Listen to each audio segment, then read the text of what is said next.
저는 지금 도쿄도 고쿠분지시 고쿠분 지역에 있습니다. 오늘은 도쿄에서 니이가타까지 갈 겁니다. 열차 기준 편도로 333km나 되기 때문에 보통은 신칸센을 이용하겠지만 오늘은 이 청춘 18 티켓을 이용해서 보통 열차로만 가볼 거예요. 도쿄역으로 향해 가는 사이 이 청춘 18 티켓이 무엇인지 가볍게 설명해 볼게요. JR 보통 열차의 기간제 무제한 승차권인 청춘 18 티켓은 매년 봄, 여름, 겨울에 기간 한정 조건부로 발매됩니다. 먼저 사용기간은 연속 3일 혹은 연속 5일입니다. 연속 3일권은 만엔, 연속 5일권은 12,050엔입니다. 또 JR에서 운행하는 열차만 이용하실 수 있습니다. JR 동일본, JR 서일본, JR 홋카이도 등 JR이 붙는 노선에서는 이용할 수 있지만 메트로나 사철 등 JR이 아닌 곳이나 JR 버스는 이용할 수 없습니다. 다만 열차 운행 대행버스나 히로시마와 미야지마 간에 있는 미야지마 페리 등 일부 예외가 있습니다. 마지막으로 가장 중요한 점은 보통 열차에서만 이용할 수 있다는 제약입니다. JR 각사의 열차 운행 등급은 운행 속도에 따라 3등급으로 나뉘어집니다. 가장 높은 등급은 물론 가장 빠른 신칸센입니다. 신칸센은 선로 자체도 분리되어 있습니다. 신칸센을 제외한 열차를 제레선이라고 부릅니다. 제레선 가운데도 추가 운임을 받는 열차가 있는데 이를 특급 열차라고 부릅니다. 신칸센과 특급을 제외한 추가 요금 없이 승차권만으로 탑승할 수 있는 열차가 보통 열차입니다. 보통 열차는 다시 모든 역에 정차하는 가격 정차와 일부 중요한 역만 있는 쾌속으로 나뉩니다. 이 가운데 청춘 18 티켓으로 탑승할 수 있는 열차는 보통 열차, 즉 가격 정차와 쾌속뿐입니다. 도쿄역에서 타카사키선으로 환승하며 본격적인 여행이 시작됩니다. 먼저 종점인 타카사키까지 탑승할 건데요. 타카사키까지의 거리는 약 105km, 운행시간도 약 2시간 가까이나 되는 꽤 먼 거리입니다. 여기서 이용하는 것이 이 그린석입니다. 클로버마크가 상징인 그린석은 JR의 비즈니스석 같은 느낌이라고 생각하면 되겠습니다. 보통 열차 그린석의 경우 그린석 요금만 지불하면 청춘 18 티켓으로도 제한 없이 이용할 수 있습니다. 도쿄역에서 사온 한정판 에키벤도 아침으로 야무지게 먹었습니다. 맛은 그냥 그랬습니다. 30여 분 정도 달리면 사이타마현 오우미야시의 철도박물관을 지나갑니다. 뒤편의 고가철로로는 도호쿠 신칸센과 JR의 제레선 그리고 사이타마 뉴 셔틀이 지나다닙니다. 도쿄를 포함한 간토 지역 대부분은 간토 평야로 이루어져 있습니다.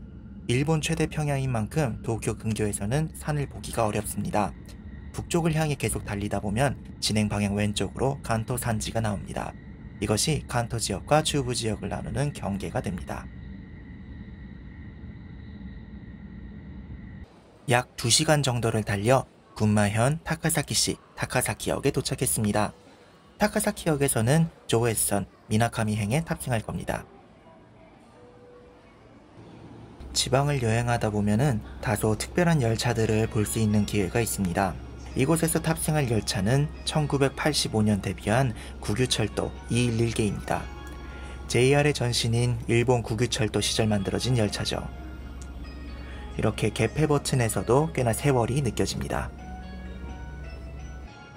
타카사키역에서부터는 본격적으로 산 넘고 물 건너 깊은 산 속으로 들어갑니다. 에치고 산맥이라고 불리는 산지로 군마현과 니이가타현의 현 경계입니다. 동시에 칸토 지역의 북서쪽 경계이기도 하죠. 조에스선은 이 에치고 산맥을 뚫고 나가듯 군마현과 니이가타 간을 이어줍니다. 조에스선은 이곳 군마현 미나카미역을 종점으로 일단 운행을 멈춥니다.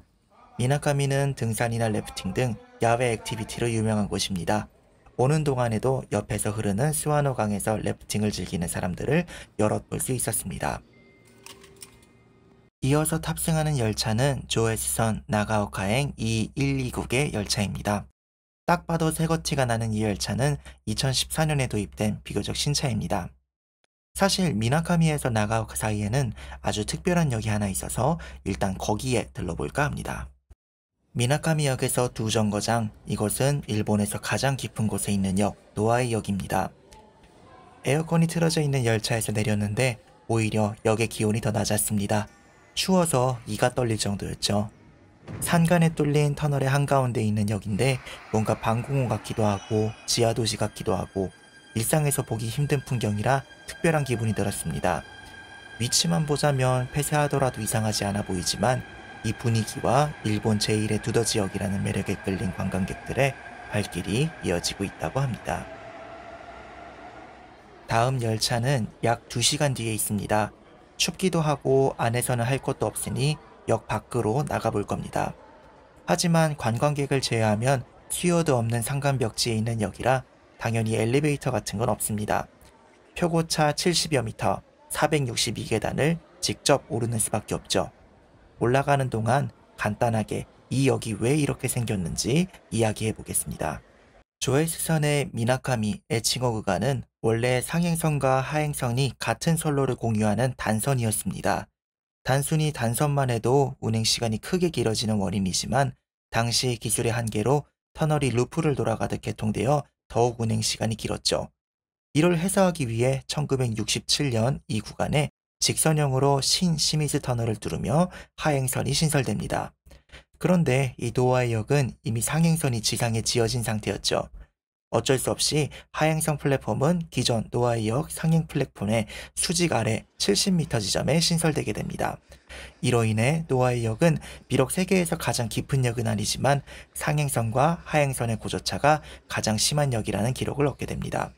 자, 이렇게 8분여를 쉬지 않고 올라오니 지상과 가까워졌습니다. 올라온 곳을 돌아보니까 진짜 방공호나 군사시설 같네요. 노아이역의 외관은 이렇게 아주 평범한 시골에 있는 역 같은 느낌입니다. 외관만 봐서는 이렇게 속이 깊은 친구인 줄은 모르겠네요. 노아이역 바로 건너편에는 작은 카페가 있습니다.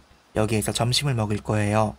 산속이라 그런지 선풍기를 틀면 밖이어도 꽤 쾌적하게 식사를 할 수 있었습니다. 조금 비싸지만 1900엔짜리 비프카레를 먹었어요.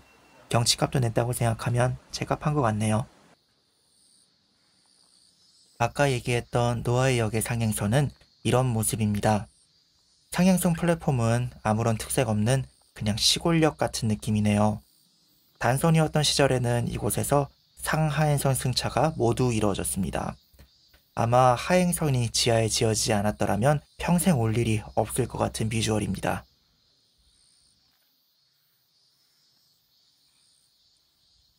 노아이역은 현재 무인역으로 운영되고 있습니다.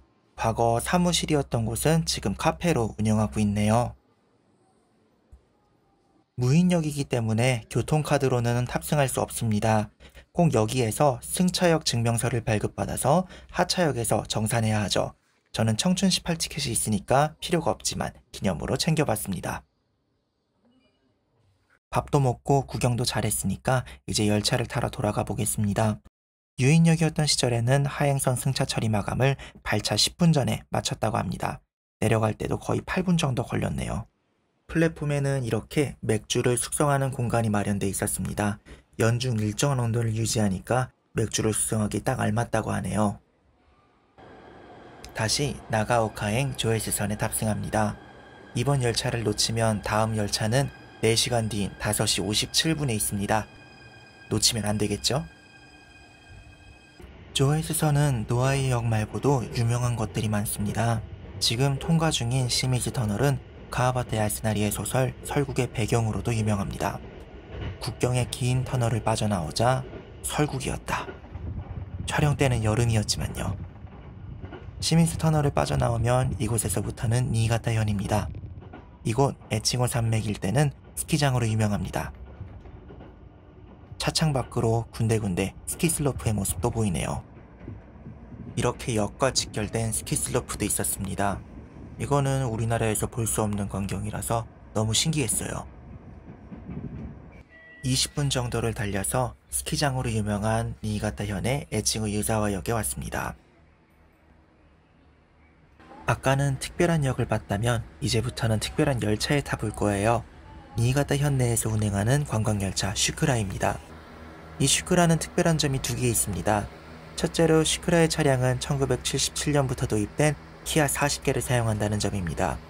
오래되었다는 점 외에도 이름을 보면 뭐가 특별한지 알 수 있어요.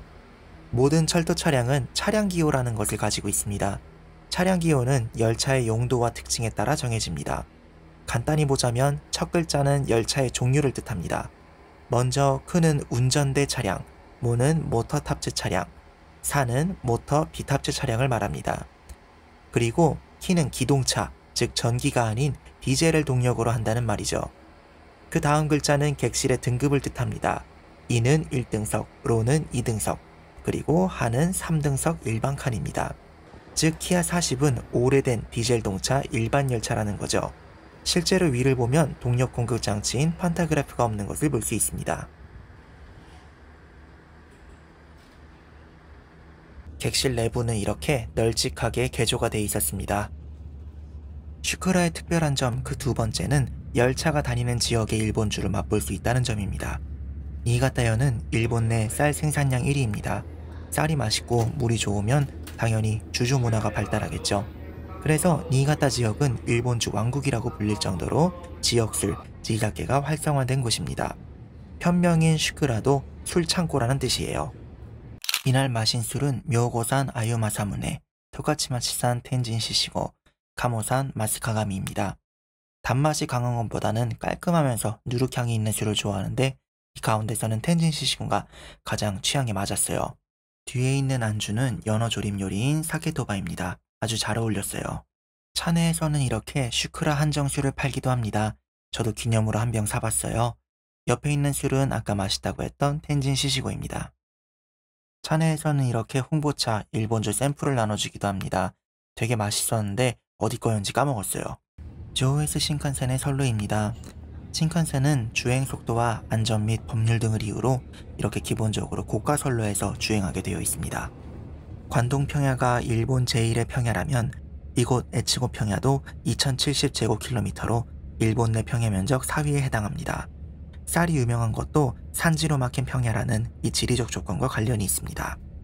이곳 니가타현은 눈이 많이 오는 것으로 유명한데 겨우내 산간 지역에 쌓인 눈이 봄이 되면서 녹아 이곳 평야 지역으로 산의 영양분을 옮겨다 준다고 합니다.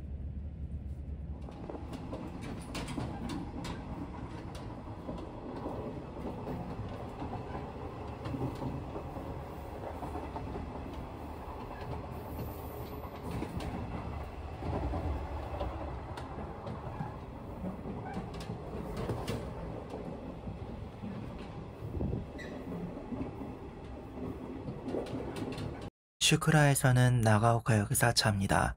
나가오카역에서부터는 싱에서 혼선 니가타행으로 갈아타줍니다.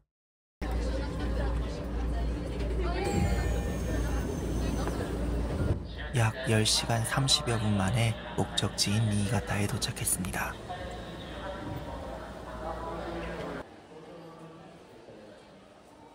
니가타에 친구가 살아서 저녁에는 오랜만에 친구를 만났어요. 근데 갔던 술집에서 아리랑이 나오더라고요. 되게 깜짝 놀랐습니다. 뭔가 일본풍으로 바뀌기는 했어도 아리랑을 들으니까 반갑더라고요.